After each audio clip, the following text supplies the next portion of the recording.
Greetings all, I'm Reverend Kate Fronta, and I welcome your presence. May our time together today build a bridge of discovery and connection.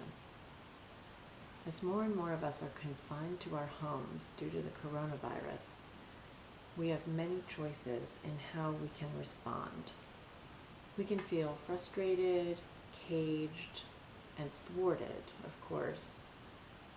And if those are our feelings, it is best to let those feelings run through us and then release them to the earth. After we have those feelings, then it is time to respond. And we can choose how we respond to this crisis. Let's figure out how we are going to move forward and fill our days. Let's turn on our creativity and let's stay connected as best we can. I like looking at this time as a time of surrender. There's nothing else we can do but surrender. Surrendering is not failing or bad. Think of it as our choice between how we hold our hands. We can hold our hands tight like fists, grasping and failing to hold on to whatever has come our way. If we imagine trying to hold on to water, if you grip a tight fist, the water just leaks out and then you're left with nothing. Or we can open our palms and in that open palm greet whatever comes our way. And if water is flowing our way, then we can catch it and keep it supported in our palm. And who knows, with an open palm, we are ready to welcome something new that might come our way. You remember the Hebrew story of the manna from heaven. When Moses and his people were wandering in the desert, they didn't have any food, but they were sustained every morning when they got up. It was like the grass had grown this bread-like manna, and it was a gift from heaven. And this manna, if they tried to hoard it, tight-fisted, and stockpile it, it went bad, it fermented, it rotted, and they couldn't use it. But if they just trusted, open palm, and took what they needed for the day, it was enough to sustain them. This is the lesson for today. Let us trust this process and release our stranglehold on what was and open our palms to what is right now. We have nearly unlimited resources for art and exercise, and learning, passing the time, and staying connected. The news is actually reporting stories daily of people helping each other and kindness, cool ways to inventively play with your kids and teach our kids. Tips for getting through the day are at our fingertips. If you just look, at no other time has being confined to our homes been so easy. And yet, if you are working from home and your kids are home from school, there is nothing easy about that. Our healthcare workers, our grocery store workers, they must all feel like they are in battle.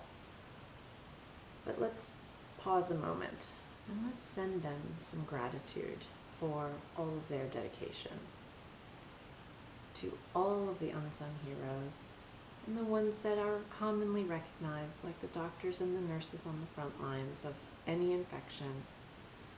Let's also thank the sanitation workers, the housekeeping departments of all of our healthcare facilities, and the people who are giving us our food, whether they are the truckers who bring it to the stores, or the people who stock the shelves, or the cashiers who are able to help check us out, let us pause and give thanks and deep gratitude for all of their dedication and work.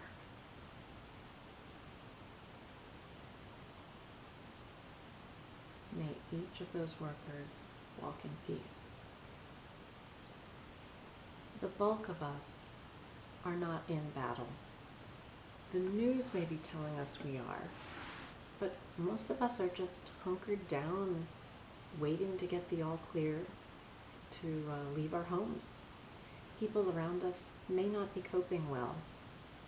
Loved ones may be sick or have symptoms. Rather than likening this to battle, let's change the analogy. Let's picture us all on a wave. We are in the ocean on a huge wave, and we can't get off, but eventually this wave will reach the shore. We can learn from those around us who have experienced riding difficult waves, the surfers, so to speak, and we can also look around and lend a hand to those who maybe can't swim. And this will get us through. Our wave will eventually make it to shore, and we will be able to move on from this coronavirus time. We will surrender now to this moment. This moment is all we have. And I realize it's easy to say surrender, but in practice that can be difficult. So let's try this. Let's see how using our breath can be helpful. Just sitting where you are, I'm going to say a few things, and I want you to feel in your body what it feels like. The stock market has crashed. You have lost most of your 401k money. Your kids are home from school indefinitely. You've lost your job. You don't have a paycheck. Will you ever be able to go back to work? Now, how does your body feel? Did you have a visceral reaction?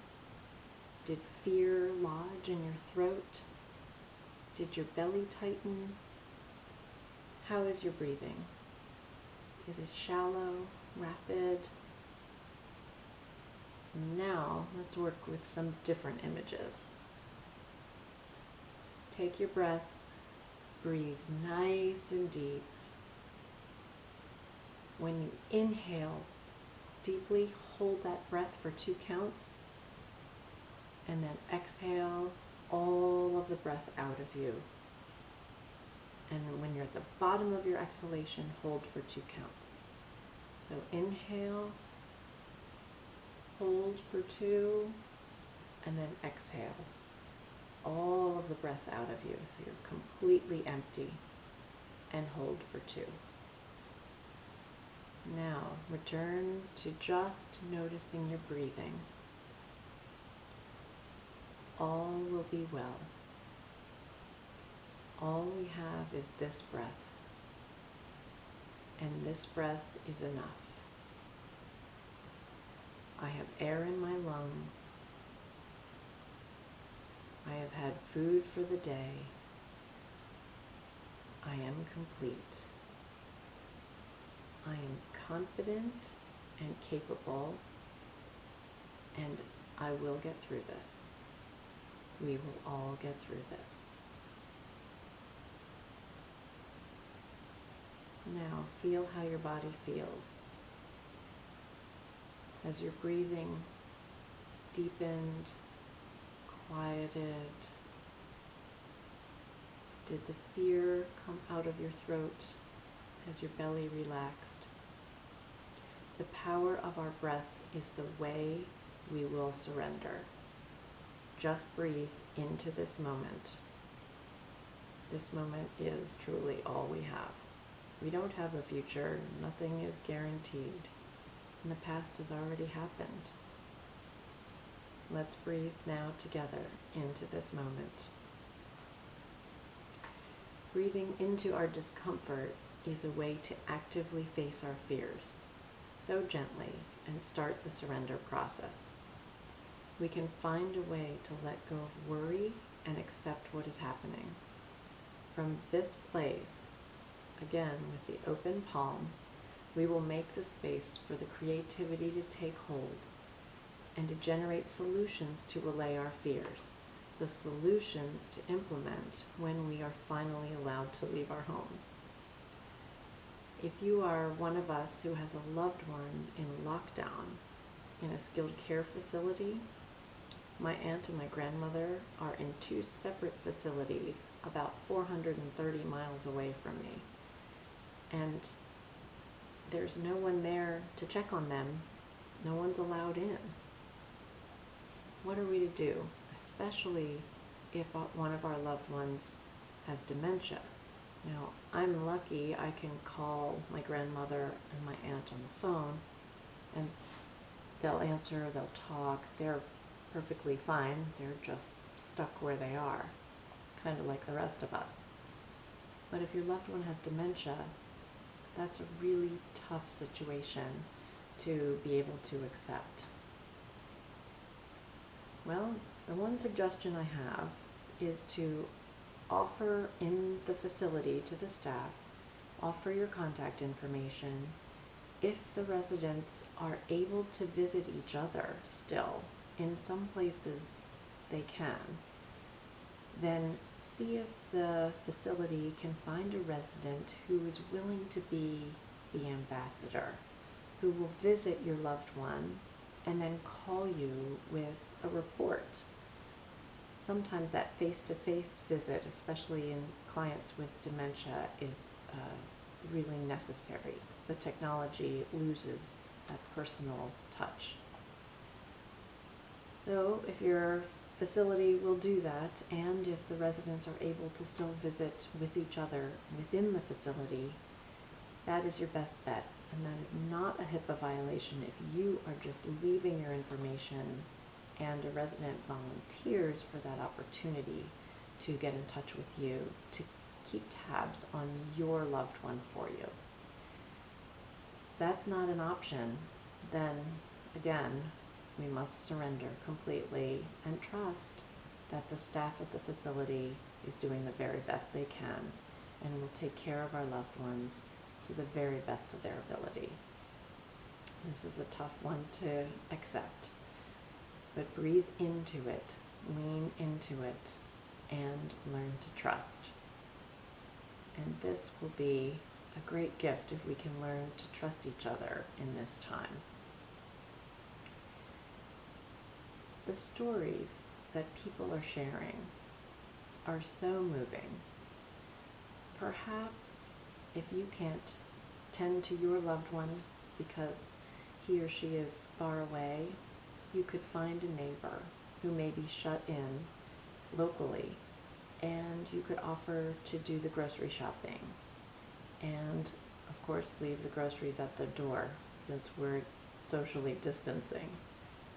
Any kind of contact you can make that is safe within the CDC guidelines will help your ability to cope and also brighten someone else's day. These stories of sharing are tremendous. The American people where I am, the Italians singing out of their balconies, the Spanish having group exercise classes even from their own balconies. It's amazing seeing what we're seeing on Facebook and on social media. Some of the best of humanity is being revealed.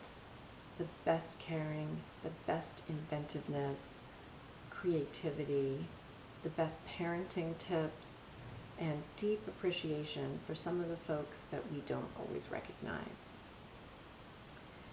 I'd also like to mention the school teachers who are without active pupils in their classrooms, but who are working so diligently to develop and bring remote learning to their students right now as all of the schools practically in the country are shut down.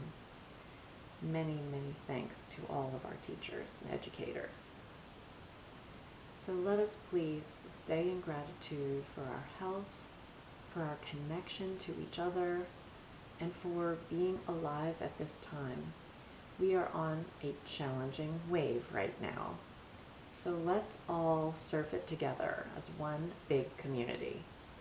Thank you for your time and attention today. I am Reverend Kate Fronta of Healing Works. Many, many blessings.